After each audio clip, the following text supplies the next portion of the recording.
नमस्कार, आप देख रहे हैं ईटी स्वदेश। मैं हूं अजय शर्मा।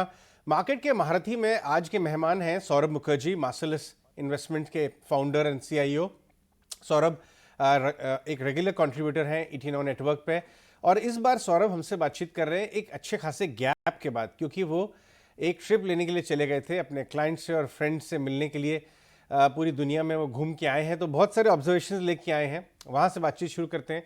सौरभ, आपके पीछे से बहुत कुछ हो गया बाजार में यहाँ, लेकिन उससे पहले सबसे पहले मैं बताऊंगा कि ये जानना चाहूंगा कि आप कौन सी ज्योग्राफीज में गए थे, आप किस कैटेगरी के इन्वेस्टर्स से मिले, और खास तौर पे दुनिया में जो हो रहा है उसके बारे में क्या आप सुन के आए हैं, रेट्स के मामले में, रिस्क के मामले में। फिर हम भारत पे आएंगे। देखिए अजय जी, ज्यादा ज्यादा देशों में नहीं गया था मैं। सिर्फ यूके और नॉर्थ अमेरिका गया था। हम्म। और दोनों दोनों ज्योग्राफीज में हमारे कुछ ऑलरेडी एग्जिस्टिंग क्लाइंट्स हैं, उनसे मिला। और कुछ पोटेंशियली न्यू क्लाइंट्स जो नए निवेशक हो सकते हैं, नए इंस्टीट्यूशन हो सकते हैं, उनसे मिला। तो इलेक्शन के पहले जानबूझ के गए थे, बिकॉज लोगों को समझाना चाहते थे कि इलेक्शन का आउटकम जो भी हो, इंडिया की इकोनॉमी की हालत अच्छी है। अच्छी companies, strong well run companies की अर्निंग्स ग्रोथ भी बरकरार रहेगी regardless of election outcome. But as it happened, election outcome भी मेरे ख्याल से जैसे इलेक्शन आउटकम आया उसके बाद भी जो फोन कॉल्स आए जिनसे मिल के आए, ब्रॉडली पॉइंट ऑफ व्यू निवेशकों का रहा कि अच्छा आउटकम है, इकोनॉमी अच्छी हालत में है। चाइना की इकोनॉमी और स्लिप हो रही है और नीचे की तरफ जा रही है। सो वो ड्यूरिंग द मीटिंग्स और इंडिया वापस आने के बाद जो मेरे को लग रहा है कि भारी पैमाने पे विदेशी निवेश इंडिया की तरफ आएगा। हाँ, ये बात जरूर है कि वैल्यूएशन पे एक कंसर्न है विदेशी निवेशकों का। एक डर है कि the Indian market, specially Indian small caps की वैल्यूएशन उनको ऑप्टिकली स्टीप लग रही है। और इसी मुद्दे पे सबसे ज्यादा बहस हुई ट्रिप पे, इसी मुद्दे पे जब शाम को वीडियो कॉल्स होते हैं निवेशकों के साथ, इसी मुद्दे पे ज्यादातर टाइम निकल जाता है। But I think that is a challenge that we can deal with. Valuations का चैलेंज कुछ नया चैलेंज नहीं है हिंदुस्तान के लिए। Indian market has consistently been more expensive in the rest of Asia, and yet हमारी देश की कंपाउंडिंग, हमारे मार्केट की कंपाउंडिंग दूसरे एशियन मार्केट से बेहतर रही है ओवर लास्ट 10 and 20 years। तो सिचुएशन अच्छी है, विदेशी निवेश आएंगे। उम्मीद है थोड़ा बहुत पैसा मार्सेलस को भी इन निवेशकों से मिलेगा। ये ऐसा क्या बदलाव आएगा? क्या सुपीरियर ग्रोथ उन्हें फोर्स करेगी विदेशी निवेशकों को यहाँ आने के लिए, या इंटरेस्ट रेट्स कटेंगे तो इमर्जिंग मार्केट की तरफ पैसा जाएगा? वो ऐसे ट्रिगर्स क्या होंगे? क्योंकि हमने 1-1.5 साल से जो ज़बरदस्त सेलिंग देखी है एफआईएस की, वो तो कही है आप जैसी फर्म्स और डोमेस्टिक इन्वेस्टर ने बचा लिया, तब भी हम रिकॉर्ड हाई पे बैठे हैं, वरना बाजार कहीं का कहीं होता। लेकिन ट्रिगर क्या है, क्यों रिवर्स होगा पैसा इधर? मेरे ख्याल से तीन रीजन है अजय। दो दो रीजन तो आपने ही हाईलाइट कर दिए। इंक्रीजिंगली लग रहा है कि इंटरेस्ट रेट्स का माहौल इम्प्रूव होगा। इंडिया में इन्फ्लेशन, जैसे हमने देखा यस्टरडे, हमने देखा सीपीआई इन्फ्लेशन 4.5% पे आ गई है। 1.5 साल पहले यही आंकड़ा कुछ 9% के आसपास था। दूसरी बात, यूएस इन्फ्लेशन भी नीचे आ रही है 3 के आसपास। इनफैक्ट फेडरल रिजर्व का जो चोजन मेट्रिक है वो तो 3 के नीचे चला गया है। और लग रहा है कि सितंबर अक्टूबर में फेडरल रिजर्व भी इलेक्शन के पहले एक रेट कट दिला देगी। सो इंटरेस्ट रेट्स का माहौल नीचे जाएगा, which always helps high quality Indian equities, right. जो जो जो companies long term cash flow deliver करते हैं, जाहिर है अगर आप इंटरेस्ट रेट घटा दो, उस कंपनी की वैल्यूएशन बढ़ जाती है। तो वो एक ट्रिगर इमर्जिंग मार्केट्स के लिए जनरली अच्छा होगा, बट इंडिया के लिए स्पेसिफिकली अच्छा होगा, बिकॉज हमारे कंट्री में मोर देन चाइना, हमारे कंट्री में लॉन्ग टर्म कंपाउंडर ज्यादा है। दूसरी जो ड्राइवर है, जो एक कंसर्न है कि सरकार कोalition गवर्नमेंट है, ग्रोथ बरकरार रहेगी या नहीं। आई थिंक 1-2 क्वार्टर में वो कंसर्न भी सुलझ जाएगी, वो भी एड्रेस हो जाएगी। ग्रोथ मेरे ख्याल से बरकरार रहेगी। आई एम प्रिटी श्योर कि जो बजट हम जुलाई में देखेंगे वो वाइल्स कंजम्पशन सेंट्रिक होगी, वो बजट ग्रोथ को प्रोत्साहन देगी। और इंडिया की ग्रोथ स्टोरी में मेरे ख्याल से कोई मीनिंगफुल डेंट आने वाली नहीं है। उससे भी विदेशी निवेशक को तसल्ली मिलेगी। I think the third factor is, जो काफी अनोखा सिचुएशन है, कि इन मार्केट पर ओवरऑल मार्केट मल्टीपल, अगर आप निफ्टी का ओवरऑल मार्केट मल्टीपल लेके वो 22-23 के आसपास चला गया है। लेकिन जो हाई क्वालिटी स्टॉक्स है, जिस प्रकार के स्टॉक्स में हम निवेश करते हैं, उनकी वैल्यूएशन 6-7 साल पहले जो थी, फॉरवर्ड पी पे ले, ईवी बिड्डा पे ले, प्राइस टू बुक पे ले, किसी भी मल्टीपल पे ले, HDFC Bank, Asian Paints, Bajaj Finance, Divi's lab, doctor Lal PathLabs, इस प्रकार के स्टॉक हमारे पोर्टफोलियोज में होते हैं, उनकी वैल्यूएशन 6-7 साल के मुकाबले, 6-7 साल पहले के मुकाबले ज़्यादा नहीं है। In fact in names like HDFC bank, you are looking at 2 decade lows on on valuation. तो ये पॉइंट ऑफ व्यू हम निवेशकों को समझाते हैं कि आप ओवरऑल मार्केट वैल्यूएशन पे ज़्यादा ध्यान ना दें, कंपनी स्पेसिफिक देखिए एंड स्पेसिफिकली उन कंपनीज पे फोकस करें जहाँ पे आपको दिख रही है कि इसकी कंपाउंडिंग ट्रैक रिकॉर्ड सुपीरियर है, अच्छी ट्रैक रिकॉर्ड है, और उसके बावजूद आपको अट्रैक्टिव वैल्यूएशन में ये कंपनीज प्राप्त है। सौरभ, मुझे आपके हाइपोथेसिस पर संदेह नहीं है, लेकिन मैं एक क्वेश्चन करना चाहता हूं कि कहीं कहीं इसके अंदर ये रिस्क तो नहीं कि एक सेट ऑफ स्टॉक्स डीरेट हो रहे हैं कुछ रीजनों की वजह से, बढ़ते हुए कंपटीशन की वजह से। टेक्नोलॉजी अब एक ही कंपनी का मेन स्टे नहीं रह गया है, बहुत सारी कंपनी वही हाई ग्रेड टेक्नोलॉजी लेंडिंग में इस्तेमाल कर रही हैं। पहले टाइटन एक कंपनी थी जो प्रिसिशन ज्वेलरी बना के बेचती थी, अब बहुत सारी। कहीं ऐसा तो नहीं है रिस्क हम इसमें लें कि ये सारी कंपनियों में एक स्ट्रक्चरल डी रेटिंग चल रही है और हम इनमें पोजीशन कर जाएं, तो क्या हम 3-4 साल कुछ समय के अंडर परफॉर्मेंस को के में फंस सकते हैं? क्या क्या रिस्क तो नहीं? हाँ जी। तो देखिए, डी रेटिंग का सिलसिला 2022 और 23 में बिल्कुल चला। लास्ट 12 महीने में वो डी रेटिंग री रेटिंग बन गई है। एंड इसकी वजह है कि इस प्रकार का जो, इस लेवल का, इस स्तर का जो कंपाउंडर है, उस स्तर पे परफॉर्म करना, 20, 30, 40% रिटर्न ऑन कैपिटल दिलाना, फिर उसको री इन्वेस्ट करके धंधे को हर वर्ष 20-25% से बढ़ाना, वो किसी भी सेक्टर में ज़्यादातर कंपनीज के लिए पॉसिबल नहीं है। सो अगर मैं देखूँ जनवरी 22 टू मार्च 23, जबरदस्त डी रेटिंग हुई हमारे फ्लैगशिप पोर्टफोलियो की, कंसिस्टेंट कंपाउंडर जिसका नाम है। जनवरी 22 टू मार्च 23 हम 15 महीने में करीबन 14% नीचे गए, और उस दौरान मार्केट 1-2% ऊपर था। फिर मार्च 23 से अगर हम देखें, we kept up with the Nifty, 24-25% की कंपाउंडिंग 14 महीने में आई है। एंड मोर स्पेसिफिकली अगर हम पी मल्टीपल्स की बात करें, अजय, काफ़ी लोगों को पी मल्टीपल्स लेके बहुत दिलचस्पी होती है। अगर हम पी मल्टीपल्स की बात करें तो लास्ट 2 महीने में री रेटिंग जबरदस्त रही है। एट अ टाइम व्हेन जो PSU वाला पैक था, मेटल्स माइनिंग वाला पैक था, कंस्ट्रक्शन वाला पैक था, वहां पे थोड़ी बहुत डी रेटिंग शुरू हुई है और हमारी थोड़ी बहुत री रेटिंग शुरू हुई है। सो हर चीज इस ये रेटिंग के साइकिल्स वो तो चलते ही रहेंगे, री रेटिंग डी रेटिंग के साइकिल्स चलते रहेंगे। बट जो अंडरलाइंग मैट्रिक्स पे फोकस रखना है वो है रिटर्न ऑन कैपिटल, कितनी मोटी आपकी रिटर्न ऑन कैपिटल आती है। As I said, 25, 30, 35, 40% return on capital आना बहुत मुश्किल काम है, और उसको अगर आप री इन्वेस्ट करके धंधे को, अर्निंग्स को, मुनाफे को 20-25% से बढ़ावा दे सको, जो हमारे इन्वेस्टिंग कंपनीज दे पाते हैं, साल पे साल, दशक पे दशक, आप अर्निंग्स इंजन को 20%, 25% से भगा पाओ, तो फिर ये रेस आप ही जीतोगे, हमारे निवेशी कंपनी ही जीतेंगे। और जो एज आई सेड, सबसे दिलचस्प बात यह है कि इस प्रकार के, इस क्वालिटी के कंपाउंडर्स इंडिया पे 6-7 ईयर लोज पे प्राप्त है, इन सम केसेस 10 ईयर लोज पे प्राप्त है। सो किसी को अगर रेटिंग डी रेटिंग की चिंता है, वो वाला रिस्क भी ऑफ द टेबल है। री रेटिंग मतलब पी उठने का साइकिल शुरू हो गया है। बहुत बढ़िया, बहुत मतलब एकदम आप सिक्लिकल लो पे ले रहे हैं, यहाँ से आर्गुमेंट खराब होने के चांसेस एकदम सही हैं, एकदम है ही नहीं मतलब। ठीक है, आगे बढ़ते हैं। मैं आपसे ये जानना चाहूँगा कि पहले तो बाजार की चिंता थी क्या कंटिन्यूटी रहेगी, और उसी हमने उतार चढ़ाव देखा, बहुत ज़बरदस्त उतार चढ़ाव। चलिए वो भी चिंता समाप्त हो गई, प्राइम मिनिस्टर साहब वापस आ गए। तब रहा कि पॉलिसी रिफॉर्म का क्या होगा, वो भी 4-5 की मिनिस्ट्री उन्होंने रिटेन कर ली हैं। आपका रिफॉर्म डायरेक्शन पे क्या व्यू है? क्या रिफॉर्म उसी तेजी से चल पाएंगे? कोलिशन गवर्नमेंट में लोग सवाल उठा रहे हैं उनकी दृढ़ता का कि क्या इसी मजबूती से रिफॉर्म प्रोसेस, शायद ये भी आपकी बातचीतों में आया होगा इन्वेस्टर्स की, क्या व्यू है? देखिए, एक जो चीज मैं काफी सालों से निवेशकों को बोलता हूँ कि ये रिफॉर्म का जो टैग है, ये बहुत ही ओपन एंडेड टैग है। कुछ लोगों को लगता है कि अनलेस आपने लेबर लॉ पूरी तरह से बदल दिया, फिर तो आप भैया कोई रिफॉर्म किया ही नहीं है, राइट। एंड उस प्रकार का रिफॉर्म किसी भी देश में ज्यादातर नहीं होता है। इन 150 करोड़ की आबादी के देश में आप फटाफट लेबर रिफॉर्म कर ही नहीं सकते, plus labour reform is a state subject, right. तो उस प्रकार का चीज ना तो पहले हुआ था, ना ही मेरे ख्याल से अगले 5 साल में होने वाला है। जो हुआ है इंडिया में लास्ट 10 साल में, जो इंडिया में लास्ट 10 साल 20 साल में हुआ है, इंक्रीमेंटली सरकार की जो इंटरेक्शन है इकोनॉमी के साथ इम्प्रूव हुई है। जैसे हम देखें, GST का जो टैक्स कलेक्शन का ढांचा है काफी स्मूथली चलता है, टैक्स इवेजन घटी है, tax collections are growing faster than GDP.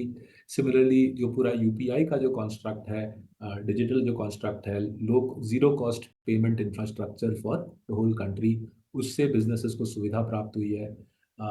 Similarly अगर हम देखें, इंडिया ने फ्री ट्रेड एग्रीमेंट साइन किए हैं ऑस्ट्रेलिया के साथ, यूएई के साथ, आई थिंक स्विट्जरलैंड के साथ भी हो चुका है, यूके के साथ नेगोशिएशन चल रहा है। तो इस प्रकार के रिफॉर्म मेरे ख्याल से बरकरार रहेंगे, आगे बढ़ते रहेंगे। और तीन एरियाज पे हमको काफ़ी उम्मीदें हैं।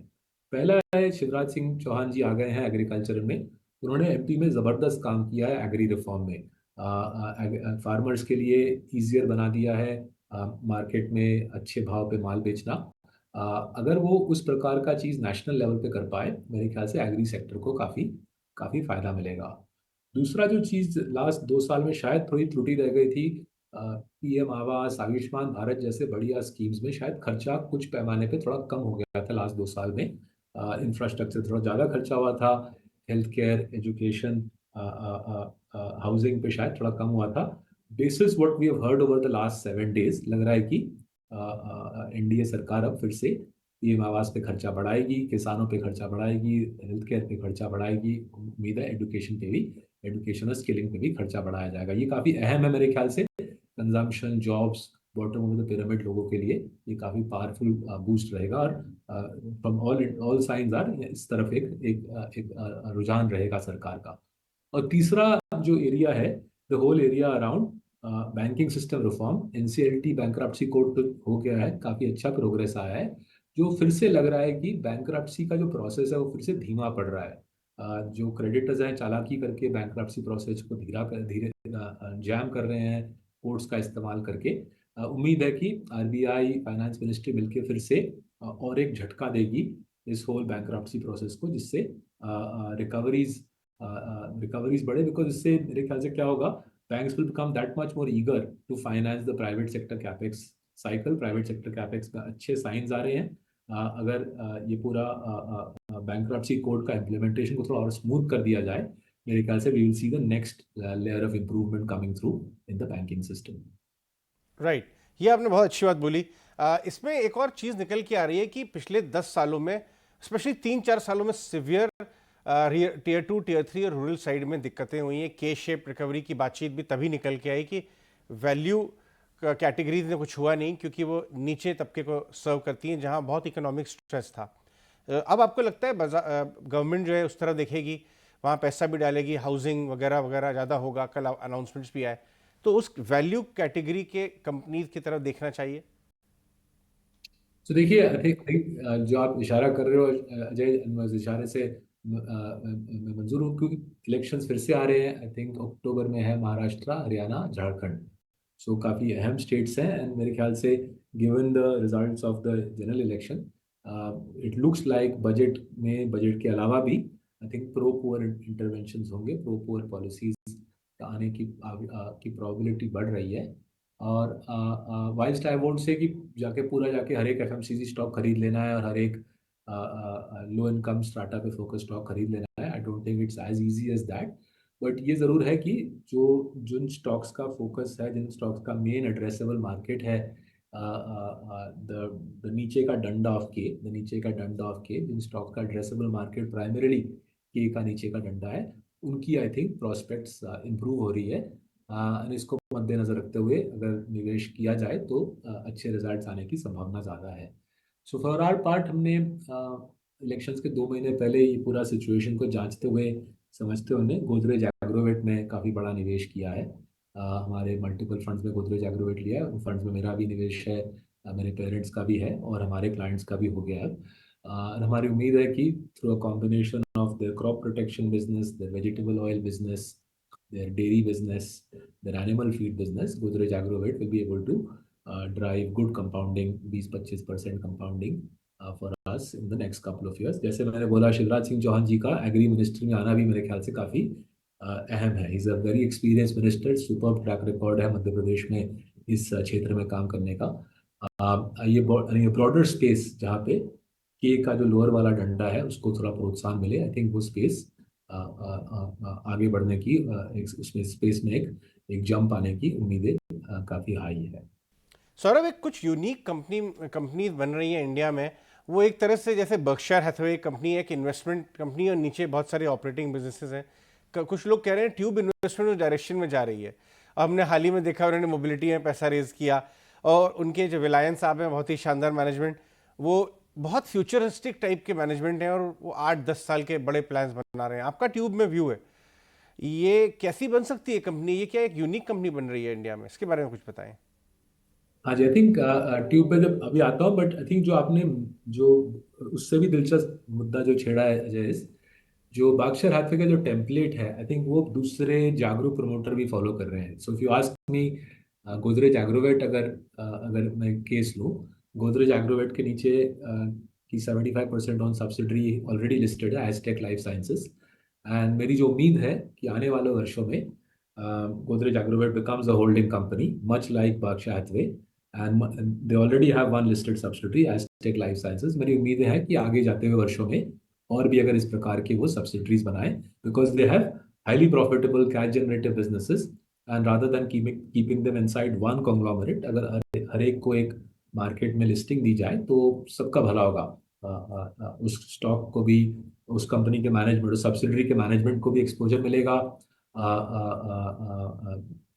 कॉस्ट ऑफ कैपिटल भी घट जाएगी, एंड इंसेंटिव्स भी प्राप्त हो जाएंगे मैनेजमेंट को to drive growth at the subsidiary level. तो ये टेम्पलेट आई थिंक और जागरूक प्रमोटर इंडिया में लाएंगे। अब बात करते हैं ट्यूब में। बिल्कुल विलायन सुबैया साहब ने बिल्कुल सोच समझ के ही ट्यूब को एक बार शायद जैसा व्हीकल बनाया है मेरे ख्याल से। उनकी जो समझ है not just about how to invest money, और उनकी जो समझ है how to improve efficiency in manufacturing businesses, it is unbelievable how clear he is in his thinking. तो हमने देखा है कि उनके ट्यूब इन्वेस्टमेंट्स के वाइस चेयरमैन बनने के बाद वर्किंग कैपिटल साइकिल भारी पैमाने पर गिरी है, ऑपरेटिंग मार्जिन इंप्रूव हुई है ट्यूब के मैन्युफैक्चरिंग बिजनेसेस का। उसके साथ ही साथ उन्होंने सीजी पावर का एक्विजिशन किया बैंक्रप्सी से। आई थिंक कुछ $100 मिलियन पे किया होगा सीजी पावर के लिए, 800 करोड़ के आसपास पे किया होगा। आज उसी वही वही वैल्यूएशन ट्यूब के मार्केट कैप का आधा बन गया है, करीबन $5 बिलियन उनकी वैल्यू आ गई है from the acquisition of CG power. And again continuing with this theme of Reliance Subbiah ji and the tube management being very sharp about where to put money and also knowing how to do management, इन्होंने जो 3 EV businesses बनाए हैं वो मेरे ख्याल से काफी valuable बन जाएंगे आने वाले वर्षों में। EV 3 wheeler, EV trucks and EV tractors, तो इन तीनों में काफी प्रोग्रेस हो रही है। And if you join the whole thing up, CG power, EV businesses, engineering, auto ancillary, you are looking at the makings of a highly valuable conglomerate. इसका best example actually west में बाक्शा से बेहतर है डायनाहर। डायनाहर last 40 वर्षों में सबसे बड़ा कंपाउंडर रहा है वेस्टर्न वर्ल्ड से, माइक्रोसॉफ्ट से ज्यादा, गूगल से ज्यादा, एप्पल से ज्यादा। एंड डायनाहर का जो ढांचा है मेरे ख्याल से ट्यूब इन्वेस्टमेंट्स काफी फेथफुली फॉलो कर रहा है, which can only be good news for shareholders like us। उसके अंदर एक सेमीकंडक्टर का कारोबार भी आ रहा है। ये बहुत नई स्पेस है, कुछ 3-4 कंपनीज ही हैं इंडिया में जो इसकी तरफ जा रही हैं, और लोगों को समझ भी बहुत कम है। आपने वो उसके बारे में उस अपॉर्चुनिटी को देखा है? देखिए, देखा तो है investment, I think CG power के नीचे वो इन्वेस्टमेंट किया गया। We don't have that much clarity on कि क्या उसके कमर्शियल प्रोस्पेक्ट्स हैं, और समझने की चेष्टा कर रहे हैं। But again given how discerning the group has been, how discerning tube has been, and how well thought through CG powers investments have been with NS in charge, मेरे ख्याल से सोच समझ के ही किया होगा। बट और काम करना हमारा बाकी जी है ऑन सेमीकंडक्टर जी। इन्वेस्टमेंट। चलिए आगे बढ़ते हैं। और इंडिया में जो हेल्थ केयर रेवोल्यूशन आ रहा है, जो स्टैंडर्डाइजेशन हो रहा है हॉस्पिटल्स का, और लोग मॉम एंड पॉप हॉस्पिटल्स के बनस्पत बड़े स्टैंडर्ड हॉस्पिटल में जाना चाहते हैं। आपने भी एक बड़ा हॉस्पिटल ग्रुप अपने पोर्टफोलियो में बना रखा है, नारायण हृदयालय। इस कंपनी या फिर इस स्पेस के को आपको क्यों अट्रैक्टिव लगता है, इसके बारे में बताएं। देखिए, क्या हुआ है इंडिया में, मिडिल क्लास के की आमदनी बढ़ रही है। अगर आप हमारा के शेप कंस्ट्रक्ट का, के का ऊपर वाला जो डंडा है, वहाँ पे वेल्थ बढ़ रही है, आमदनी बढ़ रही है, but at the same time बीमारियां भी बढ़ रही है। इंक्रीजिंगली एफ्लुएंट पीपल के पास हेल्थ कवर है, हेल्थ इंश्योरेंस आइदर कंपनी देती है या लोग खुद खरीदते हैं। सो पैसे खर्चने की कोई पैसे की, money is not an issue when it comes to health care. Now सरकारी हॉस्पिटल्स की काउंट कुछ खास बड़ी नहीं है। आई थिंक सरकारी हॉस्पिटल्स की बेड काउंट शायद लास्ट 5 साल में 2 या 3% बढ़ी होगी। So demand is running far ahead of supply, and naturally therefore जो प्राइवेट सेक्टर हॉस्पिटल चेन्स हैं वो बेतहाशा एक्सपैंड करने की चेष्टा कर रहे हैं। नाउ इसमें प्रॉब्लम क्या होता है, अगर आप फटाफट एक्सपैंड करो तो जो रियल एस्टेट की कॉस्ट है, कंस्ट्रक्शन की कॉस्ट है, डॉक्टर की सैलरीज है, उसके बाद ज़्यादा ज़्यादा कुछ आपकी बचती नहीं है एज अ प्रॉफिट। जो स्मार्ट हॉस्पिटल मैनेजर्स होते हैं, स्मार्ट हॉस्पिटल ऑपरेटर्स होते हैं, जैसे कि नारायण हरिद्वार है, वो काफ़ी सोच समझ के रियल एस्टेट का खर्चा करते हैं। Typically they spend on lower cost real estate in cities like Kolkata and Bangalore. Secondly, promoter ji खुद ही डॉक्टर होते हैं, and promoter ji tends to build around him a team of loyal doctors, and thereby they're able to keep some grip on the compensation cost aspect. And the last aspect of running a hospital well, running a hospital chain well, is the ability to control costs, and yet at the same time have high utilization of the beds, right? So bed का turnover and cost control, so operating margins. हमारा जो analysis रहा कि India में सर्वश्रेष्ठ company इस इन तीनों matrix पे, ability to judiciously invest in real estate, compensation cost पे control, and running cost पे control, नारायण हृदयालय का है। हेल्दी रिटर्न ऑन कैपिटल है, हाईली प्रॉफिटेबल बिजनेस है, और बेंगलोर का मार्केट, कोलकाता के मार्केट में जिस प्रकार का इन्होंने रेपुटेशन बनाया है, जिस प्रकार का फुटप्रिंट बनाया है, हमारे ख्याल से इससे इनकी एक प्राइसिंग पावर आती है, एक फ्रेंचाइज बन गई है, और उसमें हमने निवेश किया है। मैं आपको जाने दूं इससे पहले आपके जो स्मॉल चैम्प्स हैं उनके बारे में जानना चाहूँगा। आपने क्या एडिशंस किए हैं अपने स्टेटेड फैक्ट शीट में रिसेंटली, और क्या ट्रिगर्स थे उनके बिहाइंड, अगर एक दो नाम शेयर करें। सो देखिए, लिटिल चैम्प्स में जो हमारी प्रयास रही है कि चाइना चाइना की economy, as I said, China की इकोनॉमी में अभी भी कमजोरी है, और जो लेटेस्ट न्यूज़ आ रही है from my friends who invest in China, economy वहाँ पे और एक नीचे का झटका मार रही है। सो उस मुताबिक, उसको जानते हुए, उसको समझते हुए, जो चाइना वाला स्टोरी है उससे हमने एक्सपोजर घटाने का प्रयास किया है। सो करीबन 6-8 महीने पहले हम पोशाक से पूरी तरह निकल गए। Paushak is a leader in phosgene production. India में only private sector pure play manufacturer of phosgene was Paushak, but China से इस पैमाने पे फॉस्जीन डेरिवेटिव्स इंडिया आ रहे थे दैट हमारे इन्वेस्टिंग कंपनीज के लिए मुकाबला करना नामुमकिन था। तो पोशाक जैसे प्लेस जो चाइना के पिटाई से सफर कर सकते हैं, उससे हमने उससे हमने एक्सपोजर घटा लिया है। And where we have increased exposure is पूरा जो प्राइवेट सेक्टर कैपेक्स के आसपास जो कॉन्स्ट्रक्ट है, फैक्ट्रीज बनाना, ऑफिस बिल्डिंग्स बनाना, हॉस्पिटल्स खड़ा करना, वहाँ पे हमने एक्सपोजर बढ़ाने की चेष्टा की है। सो आलू वालिया कॉन्ट्रैक्ट्स हमने खरीद लिया है। काफ़ी सालों से इन पे नज़र रख रहे थे। It's a rare construction company जो बैलेंस शीट को संभाल के काम करती है, रिटर्न ऑन कैपिटल अच्छी लाती है, प्रॉफिटेबिलिटी अच्छी है, और अपना बैलेंस शीट नहीं लगाती कंस्ट्रक्शन में, सामने वाले का। वो कुछ भी हॉस्पिटल चेन को बोलती है आप कॉन्ट्रैक्ट दीजिए, आपको हॉस्पिटल में बना के देता हूँ, लेकिन खर्चा आपका होगा, हम सिर्फ कंस्ट्रक्शन आपके लिए करके देंगे।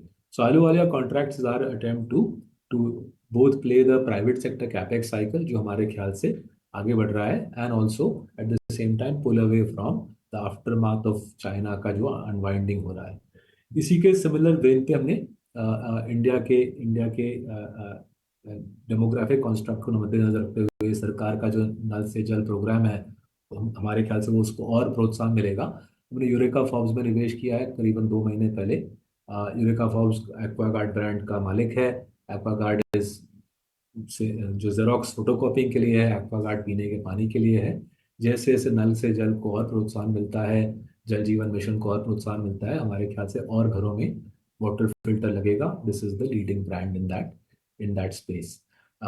कुछ दो और कैपेक्स प्लेस पे हम निवेश कर रहे हैं। वंस दैट्स डन, इस महीने के एंड में मैं बात कर पाऊंगा, but these are 2 more private sector capex place जिनमें हम निवेश करके अपना एक्सपोजर बढ़ा रहे हैं। शानदार सौरभ, बहुत शुक्रिया आज हमें समय देने के लिए, अपने मैक्रो व्यू देश के बारे में और इंडिविजुअल आइडियाज़ जहाँ पे कुछ फेरबदल किए हैं आपने अपने पोर्टफोलियो में, वो सभी हमारे साथ इतनी कंफर्टेबली डिस्कस करने के लिए धन्यवाद।